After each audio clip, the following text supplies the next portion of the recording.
మత్తయి సువార్త 3వ అధ్యాయము 1 నుండి 10 వరకు ఉన్న వచనాలు బాప్తీసమిచ్చే యోహాను ఆయన పరిచర్యకు సంబంధించినవి. ఈ 3వ అధ్యాయములో చదవబడిన వాక్య భాగాన్ని మనము చూస్తే, దేవుడు ఏ గొప్ప కార్యము చేయాలనుకున్నా మొదటగా మనుష్యులను ఏర్పరచుకుంటాడు. ఉదాహరణకు ఐగుప్తులో ఇజ్రాయేలీలు ఉన్నారు, వారిని బయటికి రప్పించాలా, మోషేను ఏర్పరచుకున్నాడు. ఇట్లాగే దేవుడు ఆయన ఏ గొప్ప పని చేయాలనుకున్నా ఒక మనిషిని ఏర్పరచుకుంటూ ఉంటాడు. అలా ఏర్పరచుకున్న ఆ మనుష్యుడే బాప్తిస్మిచ్చే యోహాను.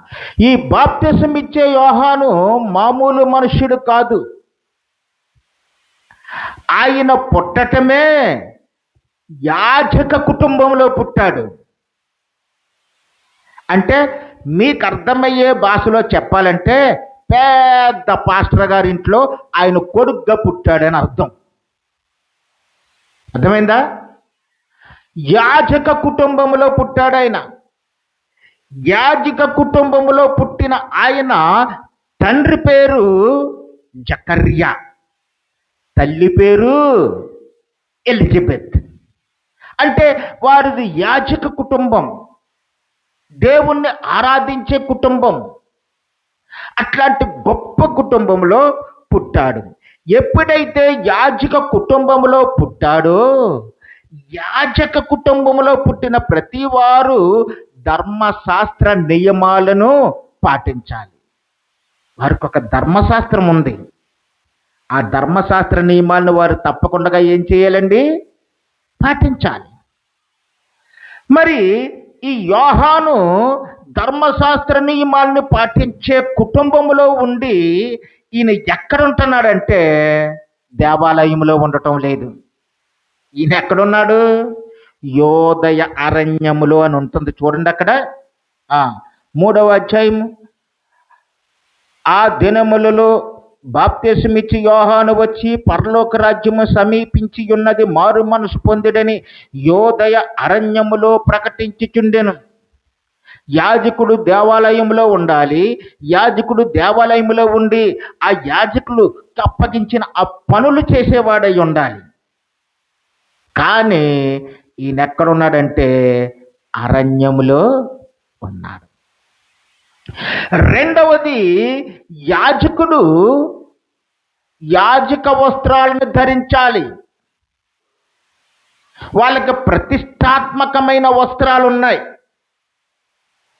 మన పెద్ద సంఘాల్లో పాస్టర్ గారు చూడండి, వాళ్ళు ఒక నిలువుటంగిని వేసుకుంటారు. మీరు ఎప్పుడన్నా చూసారా లేదా? తెల్లని నిలువుటంగి వేసుకుని ఇక్కడ ఒక దట్టు ఒకటి కట్టుకుంటారు, తాడు. అది యాజక వస్త్రానికి ఒక సూచనగా ఉన్నది.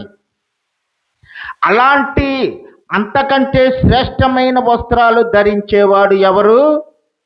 ఈ యోహాను. అలా ధరించాలి.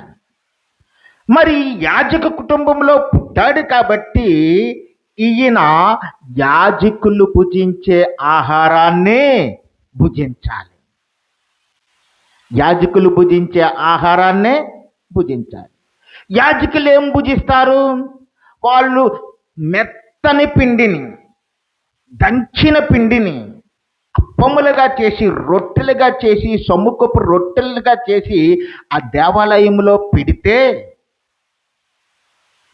ఆ బల్ల మీద పెడితే, సొమ్ముకప్పు రొట్టెల బల్ల అంటారు, దాని మీద పెడితే, అలాగే ఇశ్రాయేలు ప్రజలు వచ్చి దేవునికి బలులర్పించినప్పుడు అందులో శ్రేష్టమైన మాంసపు భాగాలను వీరికి ఇస్తే, ఆ బలికి సంబంధించిన ఆ మాంసమును, సముఖపు రొట్టెలను, అనగా దేవునికి సమర్పించిన వాటిని మాత్రమే వీరు తినాలి. అంటే అపవిత్రమైనదేది తినకూడదు.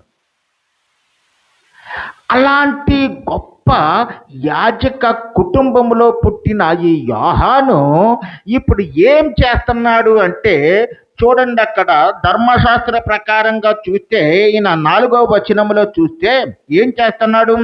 ఈ యోహాను ఒంటె రోమముల వస్త్రమును మొల చుట్టియు తోలుదట్టియు ధరించుకునేవాడు, మిడతలను అడవి తేనెయు అతనికి ఆహారమును అని ఉంది. అనగా ఒంటె రోమముల వస్త్రములను ధరించుకునేవాడు. ఇశ్రాయేలీలు ఒంటెను అపవిత్రమైన జంతువుగా ఎంచుతారు. ధర్మశాస్త్ర ప్రకారంగా ఒంటె ఏంటి? అపవిత్రమైన జంతువు. అంటే అపవిత్రమైన జంతువు యొక్క ఆ రోమములతో చేయబడిన వస్త్రాల్ని ధరించుకున్నవాడు. అంతేకాకుండా ఈయన మిడతలను భుజించేవాడు. మిడతలు ఎవరు తింటారంటే నాగరికత లేని అనాగరికమైన వారు, హేయమైన వారు ఆ మిడతలను చంపుకొని ఆ మిడతలను ఏపుకొని ఆ మిడతలనే తింటారు. మరి అలాంటి వాటిని భుజిస్తూ ఉన్నాడు, అలాంటి వస్త్రాల్ని ధరిస్తూ ఉన్నాడు. మరి ఎందుకు యోహాను ధర్మశాస్త్రానికి విరుద్ధముగా ఇలాంటి పనులు చేస్తున్నాడు? ఇలాంటి పనులు చేస్తూ ఉన్నాడు అంటే మరి ఇకపై ధర్మశాస్త్రముతో పని లేదు, ఇకపై ధర్మశాస్త్రంతో పని లేదు. మిమ్మల్ని ఏలబోవు మెస్సయ్య వస్తున్నాడు, మిమ్మల్ని పరిపాలించే క్రీస్తు అనే రాజు వస్తున్నాడు. ఆయన మీకు క్రొత్త నిబంధన ఇస్తాడు. కాబట్టి నేను అరణ్యములో ఉండి ఆయన వచ్చే వరకు, ఆయన మీకు ప్రత్యక్షత చేసే వరకు, ఇదిగో ఈయనే మెస్సయ్య, ఇదిగో ఈయనే దేవుని పంపినవాడు అని నేను చెప్పే వరకు నేను మీకు బాప్తిస్మము ఇస్తూ ఉంటాను అని చెప్పి ఈ బాప్తిస్మం ఇచ్చే యోహాను యొర్దాను నది ఒడ్డు నుండి ఆయనకి ఏం చేస్తున్నారంటే ఆయన వచ్చే వరకు బాప్తిస్మాలు ఇస్తున్నాడు. మారు మనసుకు సంబంధించిన బాప్తిస్మం ఇస్తున్నాడు. అసలు ఈ యోహాను ఎలా రావడానికి కారణమేమిటి? కారణమేమిటంటే ఇందాక చెప్పుకున్నమాట, ఏదో ఒక గొప్ప పని దేవుడు చేయాలనుకుంటే ఒక వ్యక్తిని ఆయన లేపుతాడు లేదా ఏర్పరచుకుంటాడు. చూడండి, అక్కడ యెషయా గ్రంథము 40వ అధ్యాయము 3వ వచనాన్ని ఒకసారి మనము గమనించి చూసినప్పుడు ఆ మాట మనకి స్పష్టముగా ఈ యోహాను ఎక్కడి నుండి వచ్చాడో, మనకి ఎందుకోసం వచ్చాడో అర్థమవుతుంది. ఆలకించుడి, అడవిలో ఒకడు ప్రకటించుచున్నాడు. ఎట్లనగా అరణ్యములో యెహోవాకు మార్గము సిద్ధపరచుడి, ఎడారిలో మా దేవుని రాజమార్గము సరళము చేయుడి. ప్రతి లోయను ఎత్తి చేయవలెను, ప్రతి పర్వతమును ప్రతి కొండను ఆనచవలెను. వంకరివి చక్కరగాను కరుకైనవి సమముగాను ఉండవలెను అని ఇక్కడ ప్రకటన చేస్తున్నారు. వాక్యం ఏమంటుందంటే దేవుడు ఒకరినే పంపుతున్నాడు. తన కుమారుడు ఈ లోకానికి ప్రత్యక్షత ఇచ్చే ముందు, పరిచయం చేసే ముందు, ఈయన్నే నేను ఏర్పరచుకున్నాను, ఈయన నా ప్రియ కుమారుడని చెప్పడానికి ముందు అక్కడున్న ప్రజల హృదయాలను సరిచేయడానికి, వంకరగా ఉన్న వాటిని, కరుకైన వాటిని, ఎత్తు పల్లాలుగా ఉన్న వాటిని, అంటే మన హృదయాలు ఎత్తు పల్లాలుగా ఉన్న వాటిని, వంకరగా ఉన్న వాటిని సరిచేయడానికి యోహానుని ఈ లోకానికి పంపించాడు. అందుకే యేసు ప్రభువు బాప్తిసం తీసుకోవడానికి వచ్చే ముందు యోహాను ఏం చేస్తున్నాడంటే యెరూషలేము, యోదయ, యొర్దాను ప్రాంతంలో ఉన్న ప్రజలందరితోటి మాట్లాడి మారు మనసుకు సంబంధించిన ప్రకటన, 2 విధాలైన బోధలు వారికి చేస్తున్నాడు ఈ యోహాన్. ఆయన ఆఖరు ప్రవక్త. యోహాన్ని ఏమని పిలుస్తారండి? పాత నిబంధన కాలములో ఆఖరు ప్రవక్త. ఈ రోజుల్లో చాలా మంది ప్రవక్తని పేరు పెట్టుకుంటున్నారు. ముందు ప్రవక్త మోసే గారు, ప్రవక్త పలానా పలానా గారు, ప్రవక్త పలానా పలానా గారు అంటున్నారు. బైబిల్లో ఏమంటుందంటే యోహానుతోటే ప్రవక్తల పరిచర్య అయిపోయింది. ఆఖరు ప్రవక్త ఎవరు? బాప్తిసమిచ్చు యోహాను. మరి ఈ యోహాను ఆ యోర్దాను నది ఒడ్డున నిలబడి ఒక ప్రకటన చేస్తున్నాడు. ఏమని ప్రకటన చేస్తున్నాడు? 2 రకాలైన పనులు మీరు చేయాలి. నా మాటలు వింటున్న ప్రజలారా, ఇజ్రాయేలు యోధా యోర్దాను ప్రాంత వారిలారా, జాగ్రత్తగా వినండి. ప్రభువు రాబోతూ ఉన్నాడు. ప్రభువు రాజ్యం రాబోతూ ఉంది. ఆ వచ్చే ముందు మీరు ఏం చేయాలంటే ఆ మత్తయి సువార్తలోనే ఉంటుంది. అది మీ 3వ అధ్యాయం. ఆ సమయమున యెరూషలేము వారును యోధా వారందరూ యోర్దాను నది ప్రాంతంలో వారందరూ అతని వద్దకు వచ్చి తమ పాపములు ఒప్పుకుంటూ ఉన్నారు. ఒప్పుకుంటున్నప్పుడు ఈయన 2 ప్రకటనలు చేస్తున్నాడు. పరలోక రాజ్యము సమీపించి ఉన్నది, మారు మనసు పొందిడి. యోహాను చేస్తున్న బోధ 2ని పాయింట్ చేస్తుంది, 2 విషయాల్ని పిన్ చేస్తుంది. ఒకటేమిటంటే, ప్రజలారా, పరలోక రాజ్యము సమీపిస్తూ ఉంది, మీరు మారు మనసు పొందాలి. యూదులకి మెస్సయ్య వస్తాడు, యూదుల కొరకు ఒక రాజ్యం వస్తుంది, ఆ రాజు ఏలతాడు అని తెలుసు. కానీ దేవుడు ఏర్పరిచిన రాజ్యము, దేవుడు వారి కొరకు మన కొరకు సృష్టించిన రాజ్యం ఏమిటో వారికి తెలియదు. రెండవది, ఈ యూదులు మారు మనసు లేదు, కానీ వారికి ఏమున్నాయంటే యాజకత్వం ఉంది, మతాచారాలు ఉన్నాయి, బలులున్నాయి, నైవేద్యాలున్నాయి, సున్నత్ ఉంది, సబ్బాత్ ఉంది. ఇలాంటి మతపరమైన మతాచారమైన ఆచారాలు ఉన్నాయి. చాలామంది మనుషుల్లో ఈ ఆచారాలే మమ్మల్ని పరలోక రాజ్యానికి తీసుకెళ్తాయని సాతానుడు మోసపుచ్చుతూ ఉన్నాడు కొంతమందిని. నువ్వు ఫలానా చెయ్యి, నీ పాపాలన్నీ కోటి కోటి కోటి జన్మల పాపాలన్నీ ఒక్క మునుగుతో పోతాయి అంటాడు. పోతాయా? ఎంత మాత్రమో పచ్చబద్ధం చెప్తాడు సాతానుడు. మనం నమ్ముతాం. ఇక్కడ చూస్తే ఇక్కడ యోహాను ఏం చెప్తున్నాడంటే పరలోక రాజ్యము సమీపించి ఉన్నది. ఏమిటి ఆ పరలోక రాజ్యము? ఏమిటంటే ప్రభువైన యేసుక్రీస్తే ఈ భూమి మీదకి రావటము, ప్రభువైన యేసుక్రీస్తే ఈ భూమి మీదకి వచ్చి ఆయన ప్రత్యక్షం అవటము పరలోక రాజ్యము. ఈ యోహాను బోధన వారు బాగా వింటున్నారు. నిజమే, మనము మారు మనసు లేకుండా జీవిస్తున్నాం, పాపములో జీవిస్తున్నాం, పాపపు జీవితం మనలో ఉంటుంది. కాబట్టి మన పాపపు జీవితాన్ని అంతటినీ పోగొట్టుకోవాలంటే మనం ఏం చేయాలంటే బాప్తిస్మము పొందాలి. యోహాను ఇచ్చేది కేవలము మారు మనసుకు సంబంధించిన నీటి బాప్తిస్మం మాత్రమే. ఈ యోహాను యొక్క బోధన వారు వింటున్నారు. అపోస్తులుడైన పౌలు ఏమని చెప్తున్నాడంటే రోమీలికి రాసిన పత్రిక 10వ అధ్యాయము 17వ వచనములో ఏమని ఉంటుంది? కాగా వినుట వలన విశ్వాసము కలుగును, వినుట క్రీస్తును గూర్చిన మాట వలన కలుగును. ఈ యోహాను ప్రభువైన యేసుక్రీస్తు వారి కోసం చెబుతున్నాడు.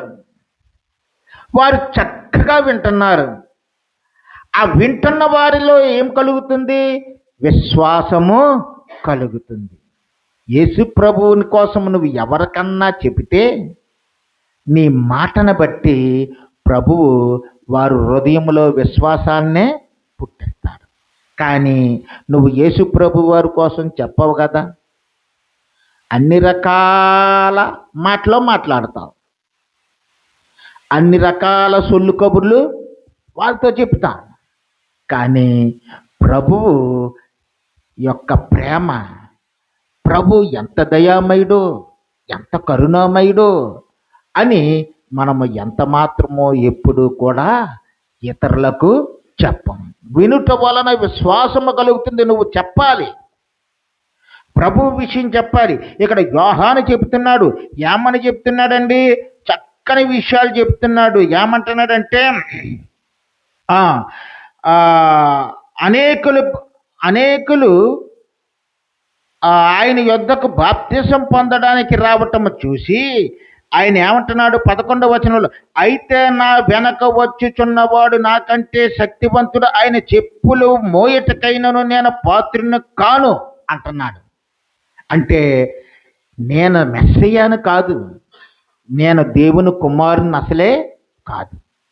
మరి నువ్వెవరవయ్యా యోహాను అంటే, నేను మెస్సయ్యాను కాదు, దేవుని కుమారుని కాదు, నా వెనక ఒక ఆయన వస్తున్నాడు, ఆయన చెప్పులు మోయటానికి కూడా నేను అర్హుణ్ణి కాదు అంటున్నాడు. ఇలాంటి మాటలు, క్రీస్తు గురించి చెబుతున్న మాటలు వినటం వలన అక్కడ ఉన్న వారందరికీ కూడా ఏం కలుగుతుందంటే, దేవుని యొక్క ఆ హృదయము వారికి వచ్చి మారు మనసు కలుగుతుంది. వాళ్ళ దేవుని రాజ్యములో, ప్రభు యొక్క రాజ్యములో, పరలోక రాజ్యములో మనము ఉండాలంటే ఏం చేయాలంటే మారు మనసు కావాలి. మరి పరలోక రాజ్యం అంటే ఏంటి? నువ్వు పరలోక రాజ్యం అంటే దేవుడు మన కొరకొర ఏర్పరిచిన ఆ లోకానికి పోతావు. అది పరలోక రాజ్యమని బైబిల్లో చెప్పబడలేదు. అది పరలోకం అంతే. పరలోక రాజ్యం అంటే ఏంటంటే చెప్పబడిన విషయంలో పరలోక రాజ్యం అంటే సంఘం. పరలోక రాజ్యం అంటే ఏంటి? సంఘం. ముందుగా సంఘములోనికి రావాలి. మారు మనసు పొందినవాడు మాత్రమే సంఘములోనికి రాగలుగుతాడు. పాపాలు ఒప్పుకున్నవాడు మాత్రమే సంఘములోనికి రాగలుగుతాడు. ఆ పశ్చాత్తాపపడిన వాడు మాత్రమే సంఘములోనికి రాగలుగుతాడు. మరి అలాంటి మారు మనసు లేనివాడు సంఘములోనికి రాగలుగుతాడా? రాలేడు. అందుకే పరలోక రాజ్యము సమీపించి ఉన్నది. అప్పటికింకా సంఘం ఏర్పరచబడలేదు, అప్పటికింకా ఈ సంఘం కట్టబడలేదు. క్రీస్తు సంఘమని, బేతేలు సంఘమని, బయర్సభా సంఘమని రకరకాల సంఘాలు ఉన్నాయి. ఆ సంఘాలు ఇంకా ఏర్పరచబడలేదు, కానీ పరలోక రాజ్యము, పరలోకము నుండి ఆ నమూనా, ఆ ప్రేమ, ఆ కృప, ఆ కరుణ, ఆ దయ భూమి మీదకి వచ్చేసింది. ఎక్కడికి వచ్చేసింది? భూమి మీదకి వచ్చేసింది. ఆ ప్రకటనే చేస్తున్నాడు యోహాను. పరలోక రాజ్యము సమీపించి ఉన్నది. యేసుక్రీస్తు వారిని ఆ యూదులు అడుగుతున్నారు, దేవుని రాజ్యం ఎప్పుడు వస్తుంది అని అడుగుతున్నారు. ఏమని అడుగుతున్నారు? దేవుని రాజ్యం ఎప్పుడు వస్తుంది? అప్పుడు యేసుక్రీస్తు వారు ఏమంటున్నారు చూడండి అక్కడ. దేవుని రాజ్యం ఎప్పుడు వచ్చినని పరిసయ్యులు ఆయన్ని అడిగినప్పుడు ఆయన, దేవుని రాజ్యము ప్రత్యక్షముగా రాదు. దేవుని రాజ్యము ప్రత్యక్షంగా రాదు. మరి ఎలాగ వస్తుంది? వీరు ప్రశ్నిస్తున్నారు. ఎలాగ వస్తుందంటే, ఎందుకనగా ఇదిగో దేవుని రాజ్యము మీ మధ్యనే ఉన్నది గనుక. ఎంత చక్కని మాట అండి. దేవుని రాజ్యం ప్రత్యక్షంగా రాదు. మరి మేము ఎలా తెలుసుకోవాలి ఇది దేవుని రాజ్యమని? ఎలా తెలుసుకోవాలంటే, ఇదిగో దేవుని రాజ్యము మీ మధ్యనే ఉన్నది. దేవుని రాజ్యం.